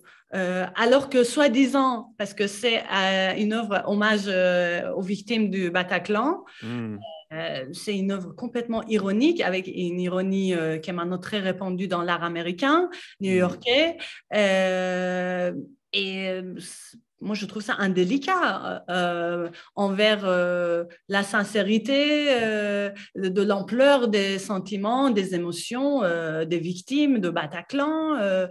Et ça parle aussi de l'impérialisme américain quand même. Et toi, si on te faisait une commande justement pour un hommage à quelque chose comme ça, ou je sais pas, ça peut être pour les 100 000 morts du Covid, ou une chose comme ça, toi, tu accepterais de faire ce genre de choses ou pas? Parce que c'est extrêmement dur aussi de faire des commandes. Je sais que... Lui, il n'a pas accepté ou d'autres. Ah non, non, là, il l'a imposé, c'était un truc qui existait déjà. Ouais. Et d'ailleurs, ce qui est drôle, c'est qu'on dirait un copier-coller sur l'image, presque, on dirait une image Photoshop, presque tellement c'est pas réaliste. Ouais. Enfin, ça colle pas avec le. Après, il y a eu la théorie comme quoi, en fait, les tulipes, c'est des anus. Bah ça, c'est son truc à lui depuis longtemps, ouais, bien sûr. Ouais. Voilà, Ouais. ça. Mais la main est En fait, très. La matière est pas belle, le socle est horrible. j'ai rien contre ça. Mm. Si c'était un petit objet dans un musée, tu ne craches pas dessus, pourquoi pas? Il y a tellement de choses qu'on n'aime pas dans les musées. Mais là, le côté imposer quelque chose à un peuple, carrément. Ouais. Et d'ailleurs, en fait, ça fait partie en fait de ces gens qui ont imposé un certain art américain dans le monde.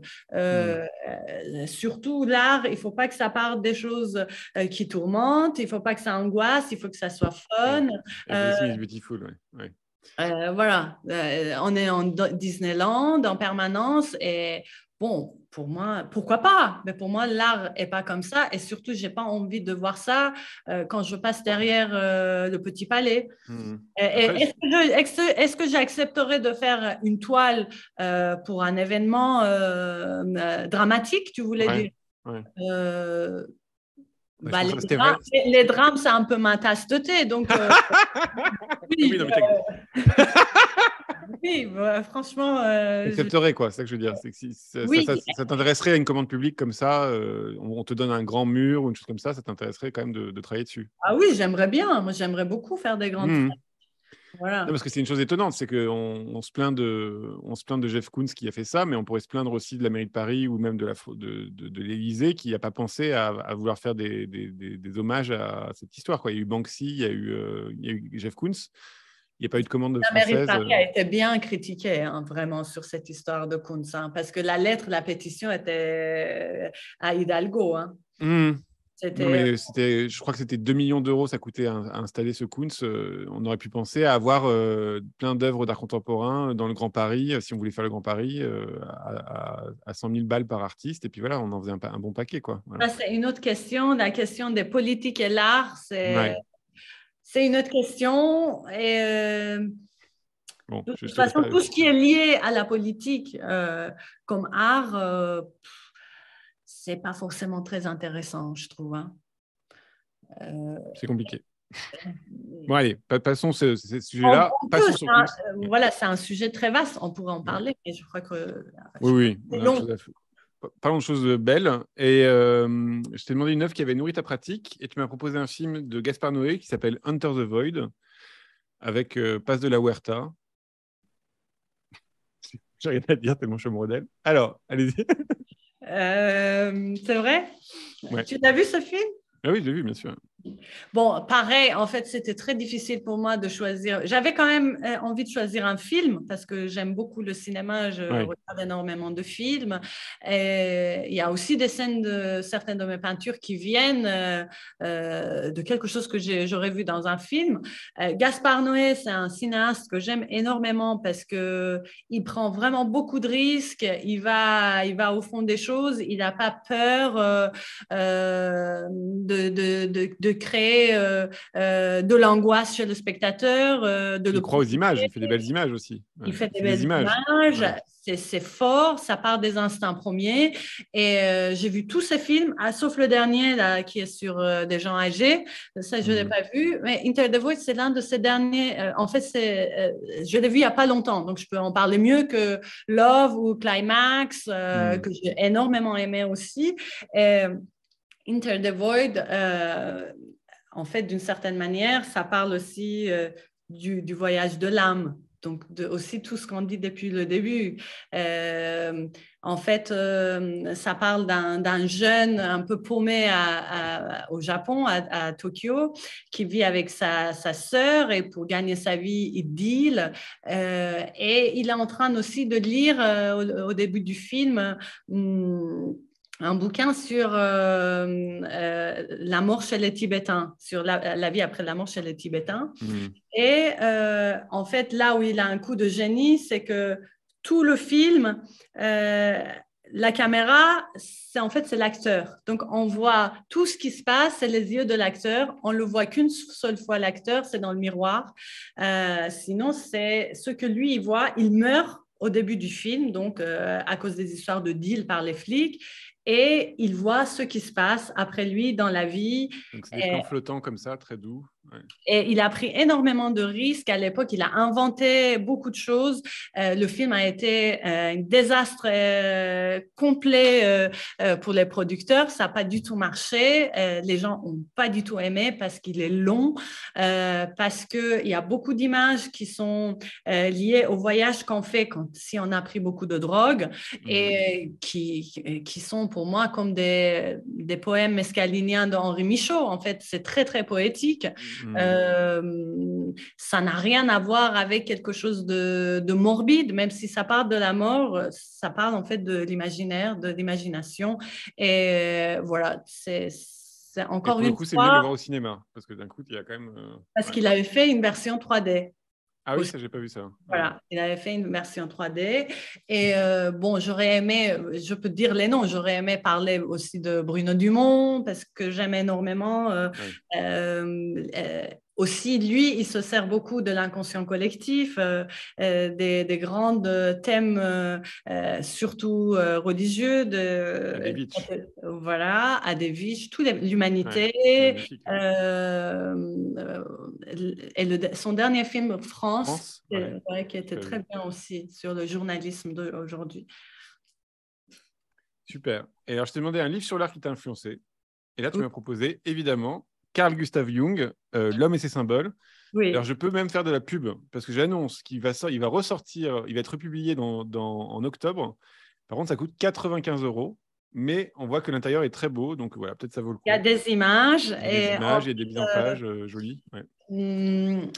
C'est un livre génial parce que c'est un livre de vulgarisation de Jung sur sa pensée. En fait, il y a un journaliste qui lui propose, il avait participé à une émission de BBC, il y a un journaliste qui lui propose, après cette émission, de vulgariser sa pensée, il refuse. Et il fait un rêve. Il rêve qu'il est sur une place publique et il parle avec beaucoup, beaucoup de gens. Et après ce rêve, il revient sur sa décision, il accepte. Et en fait, le premier chapitre, c'est lui qui l'a écrit. Les autres chapitres ont été faits par ses collaborateurs, ses disciples. C'est vraiment sur sa pensée. Et c'est vraiment génial. J'ai découvert ce livre, je pense, au moment justement où j'ai peigné Agathe, donc 2008-2009. Il parle de son concept d'individuation, qui dit qu'on est bien que si notre inconscient et en paix avec notre conscient. Ça veut dire écouter notre inconscient, écouter nos rêves, écouter les symboles que notre inconscient nous raconte tous les jours. Et pour lui, c'est la seule condition du bonheur, du paix. Et je pense que c'est pour ça aussi que des artistes, beaucoup en tout cas, ils sont plus heureux que les autres parce qu'ils écoutent leur inconscient. Voilà, ils ont un endroit de liberté avec ça, il n'y a pas de filtre. Et une vie plus libre parce qu'ils sont plus à l'écoute de notre inconscient qui est aussi important que notre conscience. C'est une vie à part, entière, une vie très riche. Et moi, je suis quelqu'un qui me souvient presque toutes les nuits de ses rêves. Moi, Tu les écris d'ailleurs? Je me suis demandé si tu avais un nom. Non, j'écris pas. Et d'ailleurs, c'est pas mes rêves que je peins. Mais mon processus artistique, c'est pareil. Ça veut dire, en fait, j'ai une image dans ma tête qui me vient, je ne me pose pas beaucoup de questions, je la peins. Je prends les outils pour le faire, ça veut dire je demande aux gens de venir poser, etc. Et après, une fois que je peins, j'analyse l'image. Alors, je vais te demander, tu m'avais préparé un petit texte que je trouvais super. Donc, si tu peux Ah le oui. lire tranquillement, on prend le temps. Et puis, comme tout le monde est là encore là, sur Twitch, donc c'est très bien, il y a plein de spectateurs. Donc, on va prendre le temps de le lire bien. Et voilà, on t'écoute. Ah, ça parle de nous, en fait. Ça parle C'est très beau. des humains d'aujourd'hui, ça parle de nos névroses, ça parle de nos malheurs. Parmi les malades dits névrotiques d'aujourd'hui, bon nombre, à des époques plus anciennes, ne seraient pas devenus névrosés, c'est-à-dire n'auraient pas été dissociés en eux-mêmes. S'ils avaient vécu en des temps et dans un milieu où l'homme était encore relié par le mythe au monde des ancêtres et par conséquent à la nature vécue et non pas seulement vue du dehors, la désunion avec eux-mêmes leur aurait été épargnée. Je parle de ceux qui ne peuvent tolérer la perte du mythe, ni trouver leur voie dans un monde uniquement externe, le monde tel qu'il est perçu par la science, ni se satisfaire d'un jonglage de mots intellectuels qui n'a rien à voir avec la sagesse. Génial. Ah là, ça calme. Hein. Là, Ça calme. Non, on peut terminer l'émission. On pourrait dire que la science, des fois, c'est quand même. Enfin, moi, j'aime beaucoup la science et je trouve que il y a une vision de la science qui est très, on va dire, progressiste et tout ça, mais il y a aussi une vision complètement mystique de la science, hein, parce qu'il y a plein de choses qu'on ne sait pas du tout. C'est-à-dire, c'est même l'endroit où on peut savoir ce qu'on ne sait pas du tout. En fait, tout ce qu'on ne sait pas de la science, c'est aussi tout ce qu'on ne sait pas de notre propre inconscient. Bien sûr, bien Même sûr. notre propre conscient. On pense qu'aujourd'hui, on est arrivé à un degré de conscience très haute. Et Mais on est en train de détruire la planète, pas du tout. Voilà, degré de science très haute. Mais non, on ne sait rien. Dans l'échelle du savoir, on est très, très bas. Hein. Bah oui. Il y a Adrien Quatennens, là, un homme politique, il a réussi à détruire sa carrière en une claque comme un imbécile. Voilà. On a de l'inconscient. Bon. Et alors, je t'ai demandé une peinture contemporaine que tu aimais. Et tu m'as proposé très, on va dire, très joyeusement, je trouve, parce que vous avez une belle relation avec ton professeur. Donc, ton professeur, Pat Andrea. Alors, c'était pas forcément le tableau que tu avais aimé, mais que tu voulais mettre en avant, mais c'était le tableau que j'avais en haute def facilement. Donc, c'est La mort de Bertrand de Lacroix. Et tu as une très belle relation avec Pat Andrea. Il a toujours été fidèle avec ses élèves, je crois, hein, quand même. Il y a beaucoup d'élèves qui étaient dans son atelier et vous êtes toujours à faire des expos ensemble et tout ça au bout de vraiment longtemps maintenant. Est-ce que tu peux nous en parler un peu de ce tableau et de Pat Andrea? En fait, puisque l'humain est pour moi très important, je ne pouvais pas ne pas parler des gens qui ont compté humainement et artistiquement pour moi. Bien évidemment, je sais, on va me faire le reproche, je n'ai pas parlé de peintres femmes, j'aurais pu parler de Cathy Beck, j'aurais pu parler de Nicolas Eisenman, des peintres qui m'ont vraiment beaucoup fasciné, Rosa Loy, mais je n'avais pas d'infinité avec ces personnes.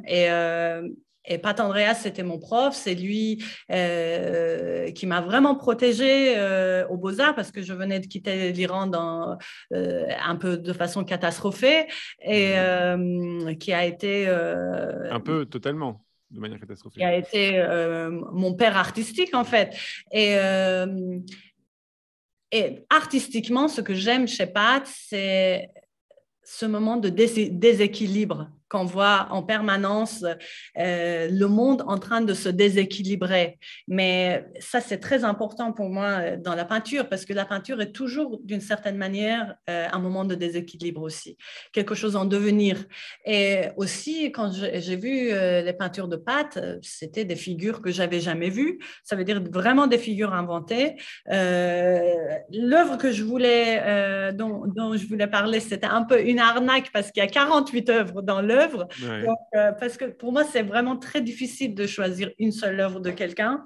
Et donc, 48 panneaux de dessin sur l'histoire d'Alice au Pays des Merveilles. Et ça, pour moi, c'était une explosion, surtout d'imagination, de situations inventées, de figures.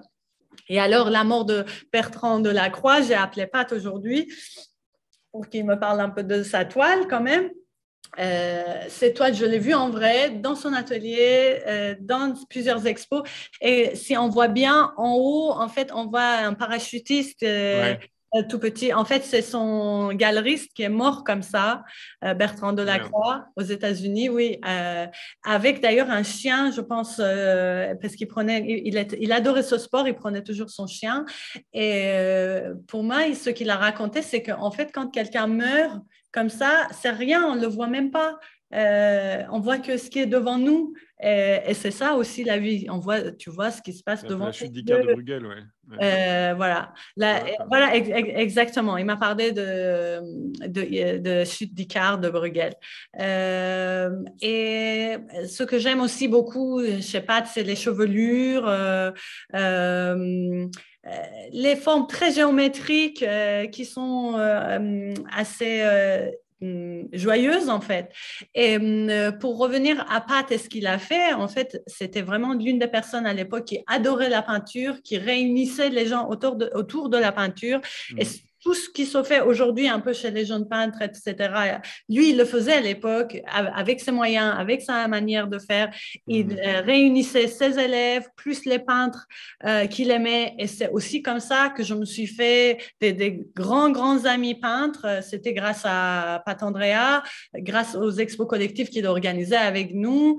Et Pat, c'est resté un très grand ami. Maintenant, on n'a plus vraiment cette relation de disciple et de maître, mais une relation très équilibrée, je dirais.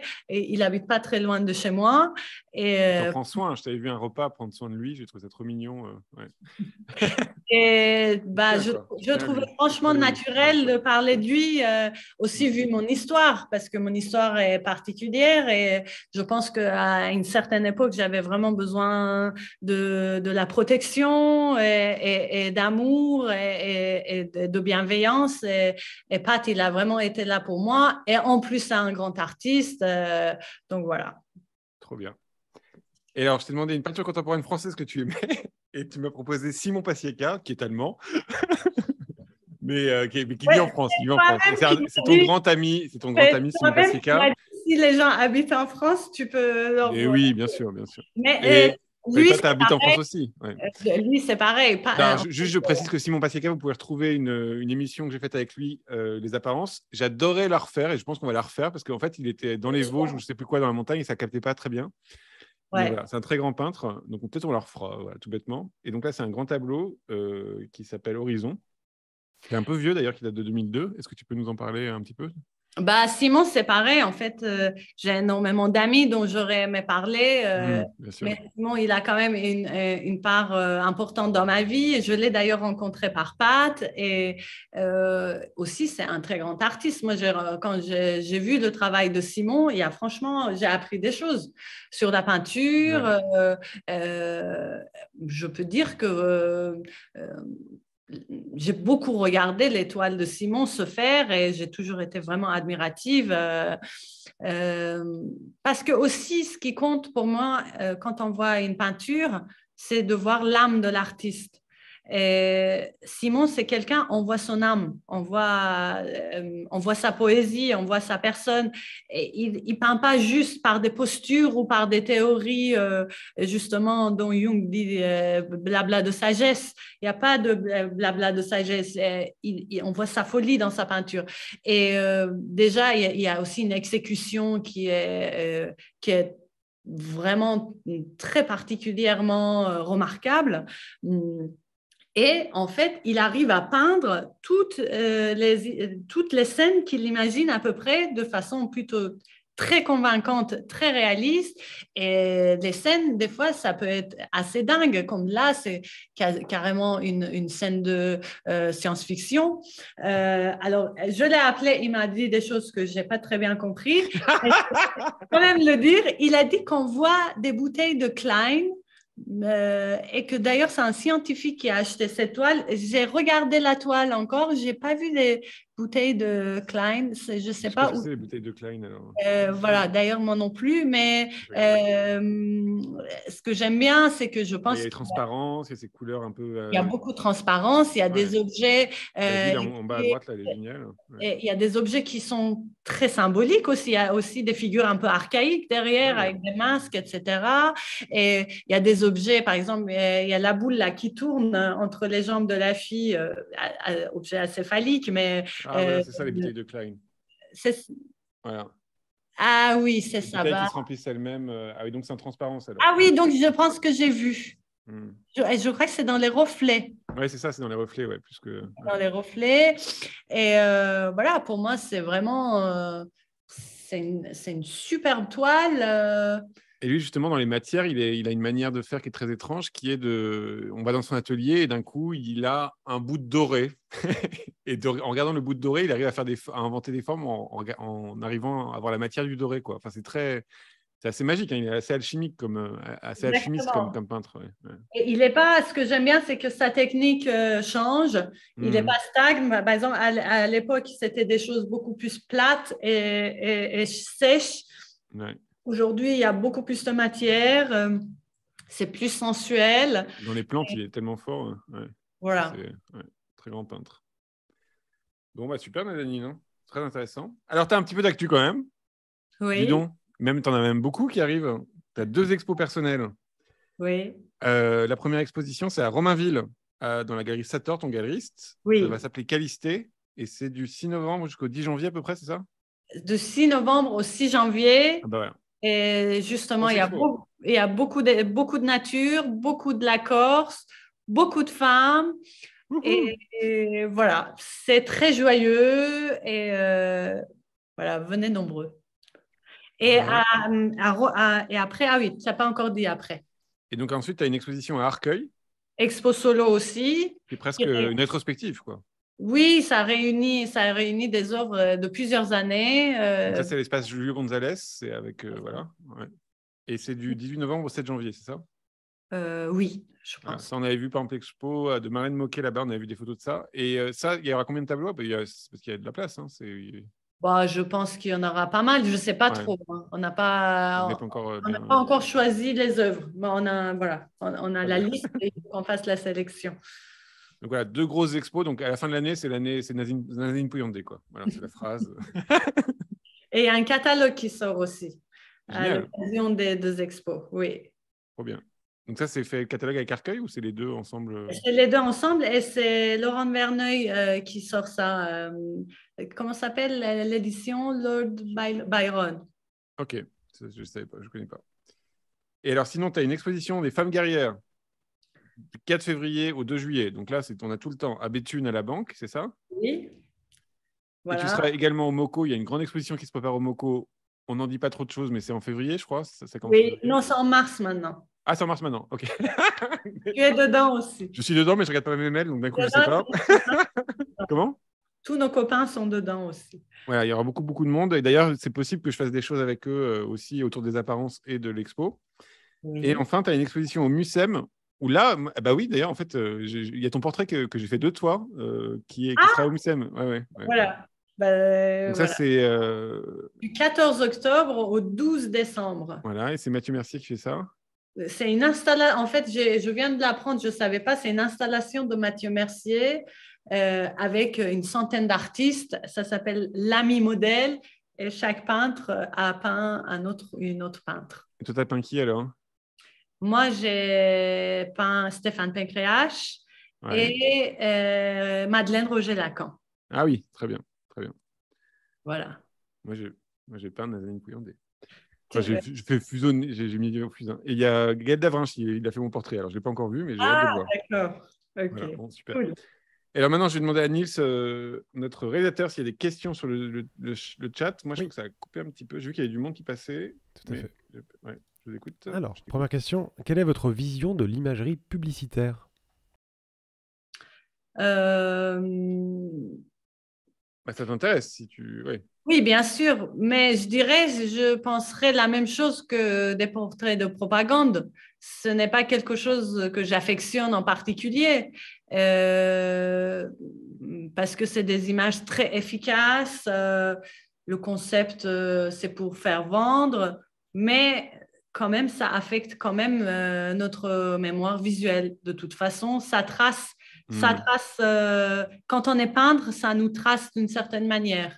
De toute façon, c'est fait pour ça, hein. Une image publicitaire, c'est fait pour impacter la mémoire, pour que quand tu vois quelque chose, tu y penses et que tu achètes cet objet-là. Et toi, tu regardes un peu la culture pop, je sais pas, par exemple les Avengers ou des choses comme ça, enfin des films très populaires comme ça, c'est quelque chose qui t'intéresse ou pas? Parce que d'un coup, il y a aussi quand même l'enjeu de l'archétype, il est quand même caché dans ces endroits-là, quoi. C'est-à-dire, je pense à Stranger Things ou des films comme ça, ou des trucs de séries télé pop comme ça. Si ça marche très très fort, c'est qu'il y a quand même quelque chose, une vérité derrière très importante. Moi, je serais plus du côté de Tarantino dans ce sens-là. Voilà, des archétypes plus décalés. D'accord. Voilà. Pas directement un truc bête. Okay. Ça, je crois que ça m'ennuierait un peu. Ça t'ennuie un peu. Okay. Ouais. Mais d'un coup, c'est quand même un. Ok. Mais parce que ça engage le temps. C'est pas juste Oui, bien sûr. Une série, oui.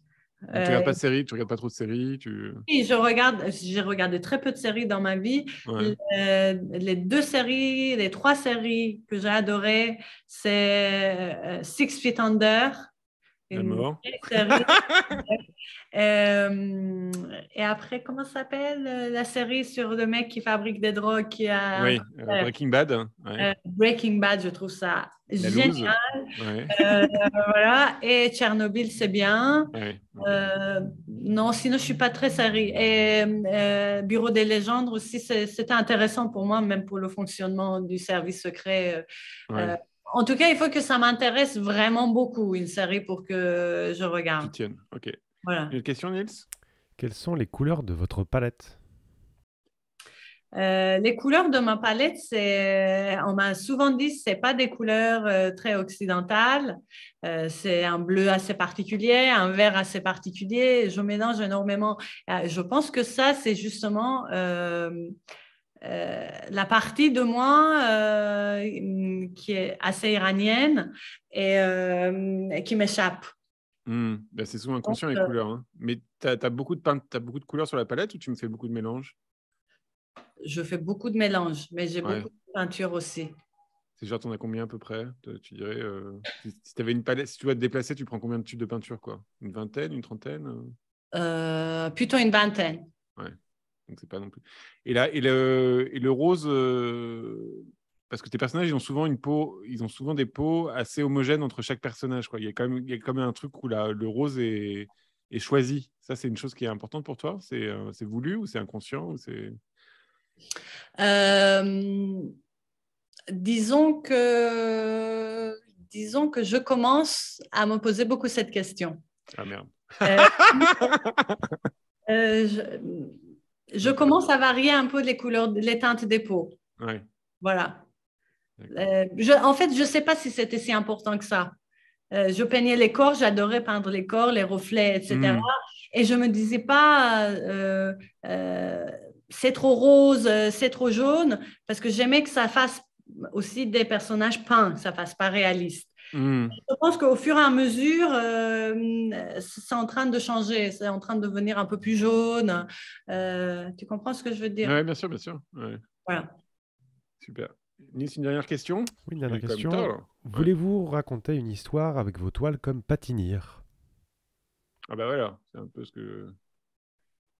Est-ce que comme on est dans l'inconscient, est-ce que finalement on peut raconter une histoire ou c'est des symboles qui se jouent et c'est plus un jeu plastique ouvert ou voilà? Est-ce que pour toi, il y a une histoire à la fin? Je dirais, il n'y a pas de narration dans le sens, il n'y a pas un avant, un présent, un après. il y a une narration qui ressemblerait plus à une narration de rêve, une action qui se déroule et qu'on n'arrive pas vraiment à déchiffrer. Et d'ailleurs, je ne sais pas si Patinir, ça l'intéressait tant que ça de raconter vraiment une histoire linéaire. Il n'avait pas le choix, a priori, quoi qu'il arrive. Donc, oui, ouais. mais on voit bien que les personnages, c'est un peu un prétexte. Et que lui, il veut surtout peindre ses paysages. D'ailleurs, il demandait à Métis parfois de peindre ses personnages. Il ne les peignait même pas. Voilà, des fois, il faisait des collaborations avec d'autres peintres. Donc, non, je ne veux pas raconter d'histoire linéaire ou de l'histoire vraiment dans le sens narratif. Il y a une narration, mais c'est une narration, oui, symbolique, et comme tu dis, comme un livre ouvert avec plein d'éléments qui appartiennent à plusieurs cultures et qui ont plusieurs sens. C'est une accumulation de sens. Comme un art de la mémoire à la Francis Siet, Oui. des choses comme ça, ouais. Oui. Et ça t'arrive d'avoir des discussions? J'imagine que ça doit être très rigolo d'avoir des discussions avec les spectateurs, parce que d'un coup, les gens se dévoilent beaucoup en te racontant tes tableaux, quoi. Non, il y a un effet comme ça, non? Pardon, j'ai pas compris. J'imagine que les spectateurs, quand ils te parlent de tes tableaux, ils se dévoilent beaucoup eux-mêmes. C'est-à-dire, d'un coup, ils te racontent... En fait, pas tant que ça. Ah ouais? Ils sont toujours assez cernés par une forme de mystère. Oui, des fois, ils disent ah, j'ai vu ça, j'ai vu... c'est très intéressant, c'est toujours très intéressant. Mais non, ils se livrent pas tant que ça. Et aussi, j'ai un travail qui divise les gens. Ça veut dire soit des gens aiment beaucoup et ils se sentent concernés, soit ils rejettent tout de suite. C'est pas du tout une peinture consensuelle. Tu penses qu'ils rejettent parce que c'est de l'iconographie, enfin, justement, c'est de l'image et que d'un coup, ils rejettent l'image en général, ou c'est autre chose? Des couleurs, Ouais. une certaine Franchise. frontalité, Ouais. voilà. Ouais. Et que c'est très peinture, c'est très image aussi. Et toi, tu fais une psychanalyse ou pas, hein? C'est peut-être trop intime, hein, mais si jamais... Non, j'ai fait une thérapie, j'ai pas fait de psychanalyse. Je pense que j'en ai pas besoin. Non, parce que psychanalyse, non, parce Oui, que bien sûr, ouais. Oui. je pense que Mais ça t'a jamais intéressé de te dire, bon, bah voilà, je ramène mes tableaux à quelqu'un et puis on regarde ensemble, et on en parle, quoi. mais je pense que je réalise mon inconscient. Donc, j'ai pas Ça se vit bien, quoi. la situation de Jung, je suis dedans. Enfin, j'essaye de le réaliser. On ne réalise jamais entièrement son inconscient. Eh ben, merci beaucoup, Nazanin. C'était passionnant. Merci. C'était vraiment super. C'était émouvant. C'était intéressant. C'était super. Merci beaucoup, hein. Je suis vraiment très content d'avoir fait ça avec toi. Je te remercie beaucoup, Thomas. Merci aux gens qui étaient très nombreux sur le chat. Et voilà, vous pouvez retrouver la vidéo ensuite sur YouTube. Alors, normalement, peut-être, je ne sais pas. Abonnez-vous à YouTube parce que je ne sais pas. Peut-être qu'on se voit la semaine prochaine. Voilà, j'ai une petite surprise, mais ce n'est pas sûr encore. Voilà. Enfin bon, voilà. De toute façon, je vous ai promis, je vous ai dit que ce ne serait pas toutes les semaines maintenant, hein. Voilà. Nils est au courant. Voilà. Et puis, bah, donc, on se retrouve peut-être la semaine prochaine avec une surprise. Voilà. Et je vous dis à bientôt et merci beaucoup. Merci à Nils. Merci beaucoup. Merci.